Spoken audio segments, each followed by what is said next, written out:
The prairie stretched wide, a sheet of pale gold and gray under a winter sun that gave no warmth. The wind dragged dust across the land, rattling the dry bones of mesquite. A lone rider moved through it, slow and steady, as though the land itself had tried to grind him down and failed. Elias Boone sat his horse like a man welded to the saddle, tall, lean, scar across his jaw catching the light. His eyes, dark, watchful, carried storms in them. Years of silence hung on his shoulders, as if each mile of desert had been stitched into his coat. He wasn't riding toward anything. Men like him rarely did. He just rode because standing still meant remembering, and remembering was worse than the dust. By late afternoon, the rider reached a town half rotted at its edges. Shutters hung crooked. A dog nosed at trash in the street. The saloon doors swung on broken hinges, laughter and cruelty spilling into the cold air. Elias tied off his horse, boots landing heavy on boards that sagged with tired sighs. Folks glanced up, then away. He was the sort of man you didn't stare at too long. Inside, smoke clung to the rafters, thick with whiskey and sweat. Cards slapped wood, coins clinked, but the noise wasn't what caught his attention. It was the silence around the woman at the bar. She stood rigid against rough wood, a bruise purpled across her cheek. Her dress, once neat, was torn at the sleeve. Her eyes, wide, tired, met no one's.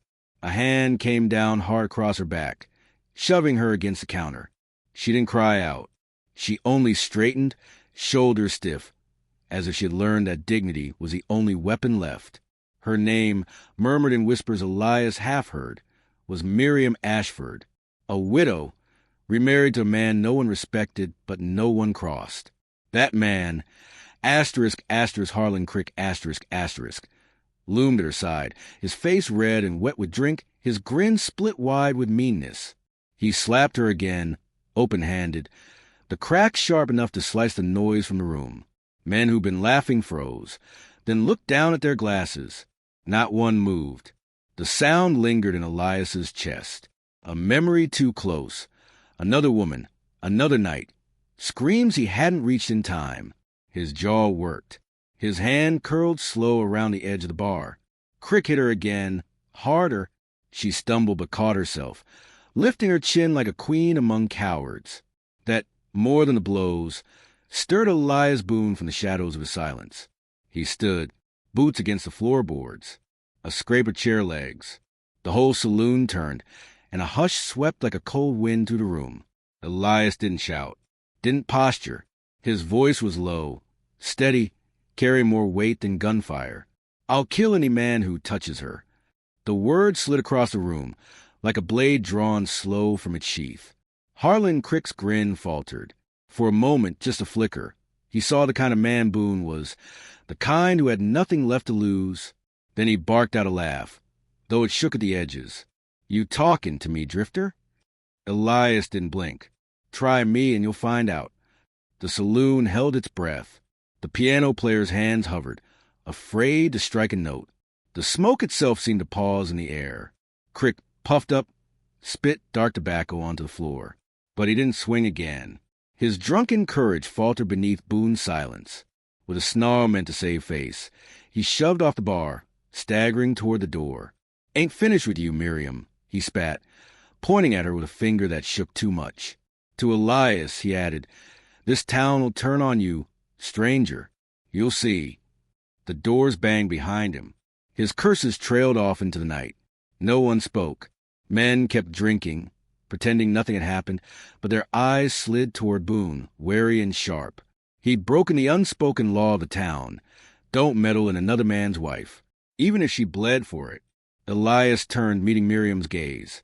Up close, her face carried not just bruises, but years of shame pressed into her skin. She looked at him as if seeing a ghost who had done the unthinkable. He tipped his hat, nothing more.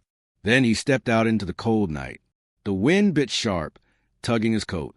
He was already untying his horse when he heard soft steps behind him. Miriam had followed, her shawl clutched around her shoulders. She looked smaller under the stars, yet her voice, though cracked, carried through the empty street.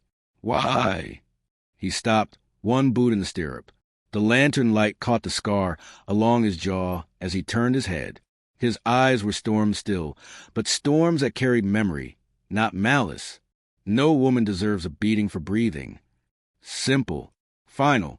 He swung into saddle, reins in hand. Miriam's lips parted, as if to speak again, but the words drowned in the cold air. She watched as he rode off into the dark, his silhouette folding into the prairie night until he was nothing but another shadow swallowed by horizon. Left alone, she wrapped her shawl tighter and pressed a hand to her bruised cheek. The street was empty, the windows still closed against her. She stood in the quiet, whispering a prayer she hadn't dared in years. Not for escape, not for death, but for strength to keep living. And somewhere in the distance, under the same stars, Elias Boone rode on with the weight of her gaze still burning between his shoulder blades. The section closes on that image, a beaten woman beneath a cold western sky, and a scarred cowboy riding into night. Two lonely souls, paths crossed by violence and vow, tied now by something neither yet understands.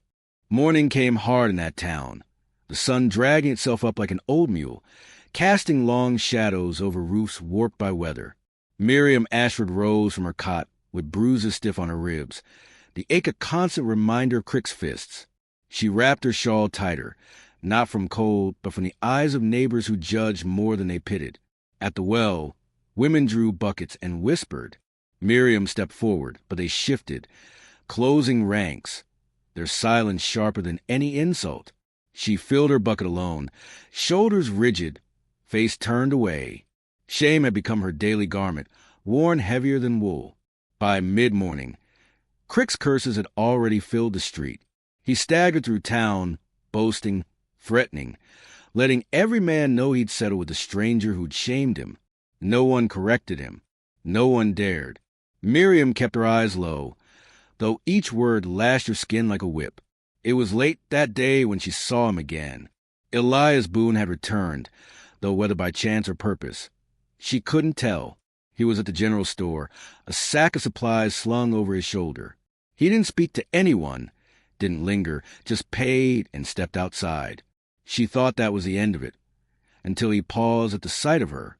She carried a sack of flour too heavy for her frame, arms trembling. He stepped forward wordless and lifted it as if it weighed nothing. His hands brushed hers only for a breath, but that touch felt louder than Crick's shouting ever had. Miriam whispered, "I can manage." Boone said nothing. He walked with her down the street, set the sack gently by her door, and tipped his hat. Then he left, his boots stirring dust. From then on, she noticed him more. He came when the fences along her small patch of land leaned with age.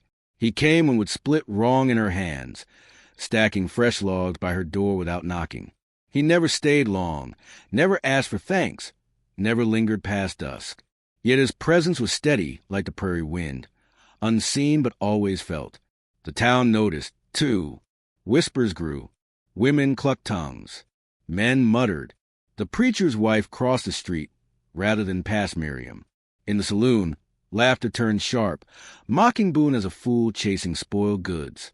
Miriam carried her contempt like stones in her pockets, but beneath it, she carried something else, an ember she hardly dared name. Marshal Alden Briggs was the only one who spoke plain. He found Boone one evening, leaning against a hitching post outside the livery. The marshal's badge caught the setting sun, but his eyes were tired. "You're meddling, Boone," Briggs said. "Town don't take kindly to a man stepping into another man's house. Whatever Crick is, he's her husband by law." Boone's gaze didn't shift. He chewed the silence, then answered, voice low as gravel. "Marriage don't give a man rights over a woman's blood." Briggs sighed, heavy. "Law don't see it that way." Boone pushed off the post, adjusting his hat.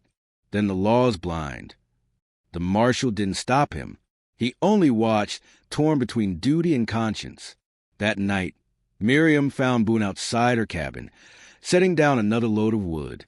The moon lit the scar along his jaw, the shadows cutting deeper into the hollows of his face. She stepped onto the porch, shawl tied around her shoulders. "Why keep helping me?" Her voice shook. "I've nothing to give." He looked at her then, the silence stretching long enough for the crickets to fill it. Finally, he spoke. I had a wife once. His voice was rough, but softer now. Didn't save her. Guess I'm trying to save someone now. The words pressed against her heart like a hand. She wanted to look away, but she couldn't. Pain recognized pain, and in that moment, they were mirrors. After that, something shifted. She allowed him inside once, when rain drove sharp against the roof. They ate bread and beans in silence, the sound of wind and creaking chairs speaking more than words. He fixed a broken hinge on her door. She mended the tear in his sleeve with careful hands. Each gesture was small, unspoken, but it stitched a bond steady as leather thread.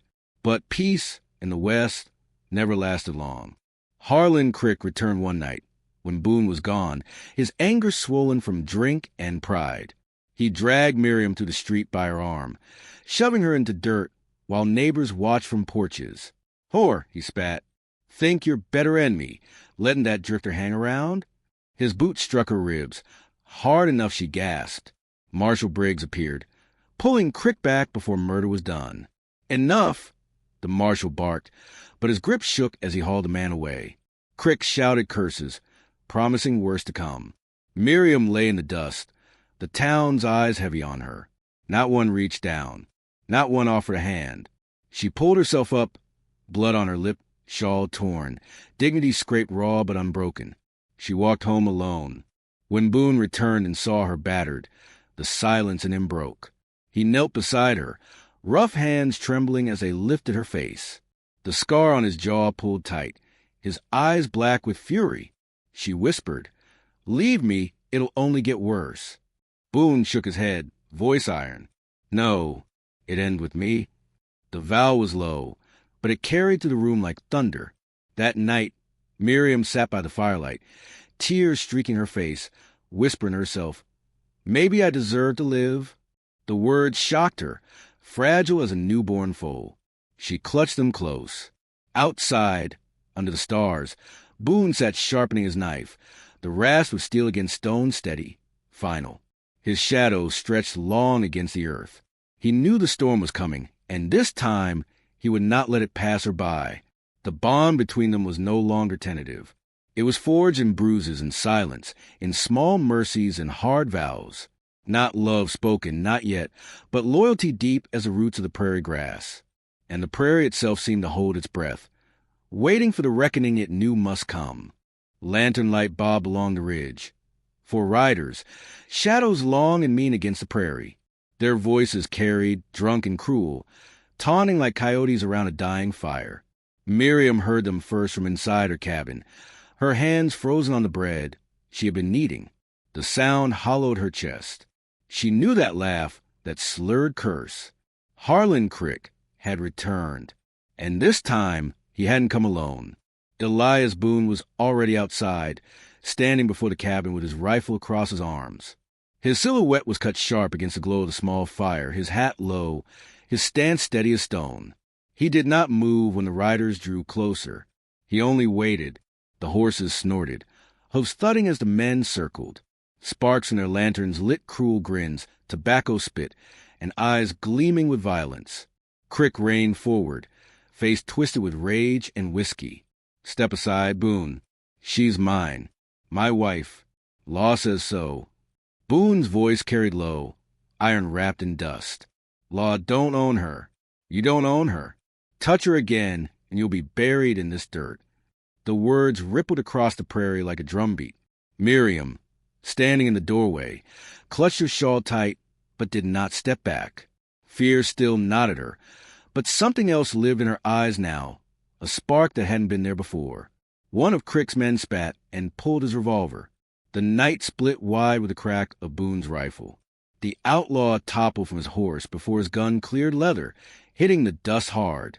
The horses screamed, chaos breaking open like thunder.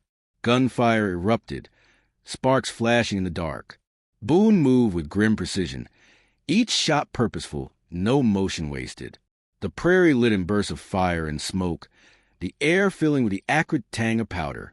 Miriam watched through tears, her body trembling, not from the violence but from the realization. Someone was fighting for her, truly fighting, as if her life meant something worth bleeding for. Marshal Alden Briggs appeared through the dark, drawn by the storm of gunfire. He rode hard, rifle raised. For a heartbeat he froze, torn between law and conscience. Then he saw Crick, driving his fist into Boone, rage spilling like venom. The marshal's decision came clean. He fired a warning shot into sky, his voice roaring across the chaos. That's enough. But Crick did not stop. He lunged with knife pulled from his boot, slashing wild. Boone caught his wrist, steel grinding against his palm. The two men grappled, fists in fury, rolling in the dirt, the violence raw and ugly. It wasn't just about Miriam anymore. It was every ghost Boone carried, every moment he hadn't been fast enough to save. They broke apart, dust rising like smoke. Boone staggered, blood on his temple. Crick laughed, mad with pride, and lunged again. And then Miriam stepped forward. Her hands shook, but she bent to the ground, lifted Boone's fallen rifle. She cocked it, the sound snapping through the night like a crack of judgment.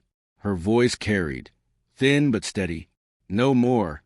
Crick froze. He turned, expecting to see fear. But what he saw was steel in her eyes. The years of shame burned away in the fire of this moment. Miriam Ashford, bruised and battered, stood tall, holding the rifle steady on the man who had broken her life. Marshal Briggs dismounted, moving in, his badge glinting. He wrenched the knife from Crick's hand and shoved him down into the dirt. The man writhed, spitting curses, but it was over. The marshal's voice rang out, firm at last. Harlan Crick, you'll answer for every strike, every bruise. You'll rot where the law can see you. Silence settled, heavy as snowfall. The lanterns burned low, smoke curling upward. Boone stood, his chest heaving, eyes on Miriam, not in pity, not in shock, but in recognition. She was no victim now. She had stepped into her own strength. The outlaws who survived scattered into the night, their courage broken. Briggs hauled Crick off in chains, his curses trailing until the prairie swallowed them whole. And then there was only Boone and Miriam, standing in the hush of a world reset by blood and ash. For a long while, they did not speak. The fire popped. The wind sighed across the land.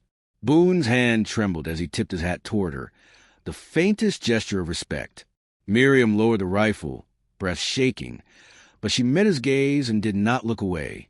In the days that followed, whispers turned. Where once the town muttered shame and horror, now they spoke of Miriam Ashford with hushed respect. A woman who had stood her ground. A woman who had stared down her monster and did not flinch. Boone stayed, though he never said why. He helped mend her fences. He repaired the roof. She, in turn, cooked meals where silence stretched easy between them, no longer heavy with shame, but softened with understanding. Their bond was quiet, unspoken, yet undeniable, like two weary rivers finding the same course through stone. The prairie went on being harsh. The wind still carried dust. Night still froze bones deep. But now they faced it together, not as savior and saved, not as drifter and widow, but as two souls scarred by loss, choosing to belong where once they had only endured. One morning, as dawn broke gold across the land, Boone and Miriam stood side by side at the edge of the fields. The horizon stretched endless. But for the first time, it did not look lonely. She reached for his hand, not boldly, just the brush of her fingers against his. He did not pull away. He only stood there, steady, letting the sun rise over both of them.